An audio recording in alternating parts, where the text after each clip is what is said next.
x by a plus c ಅಂತ ಬರೆಯೋಣ. Last ಬರೆಯೋಣ. a ಅಂದ್ರೆ ಏನು ಬರುತ್ತೆ? √3/2 ಬರಿತಾ ಇದ್ದೀನಿ.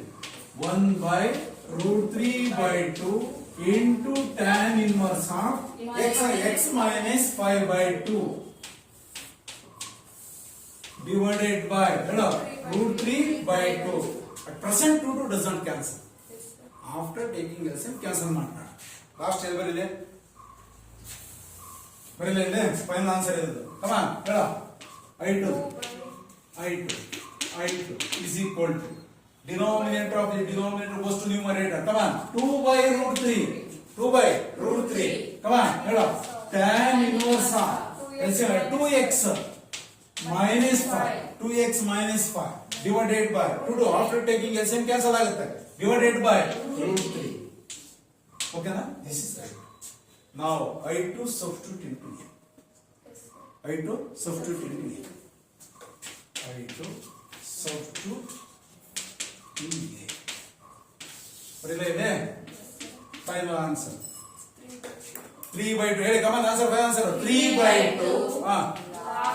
3/2 log of x square minus 5x plus 7 ಇದೇನ ಕಾನ್ಸ್ಟೆಂಟ್ ಇದೆಯಾ? 19/2 ಬದಲೋಣ.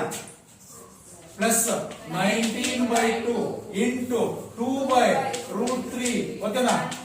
tan inverse of 2x minus 5 divided by √3 plus c.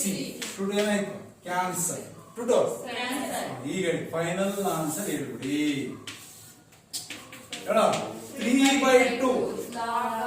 3/2 log of x square minus 5x plus 7 plus 19/√3 into tan inverse of 2x minus 5 divided by √3 plus c. ಮಾಡ್ತೀರಾ? ಮಾಡ್ಬೇಕು. ಈಗ first ಇದು ಆಗ ಏನೇನು ಒಂದು ರೀತಿ ಚೇಂಜಸ್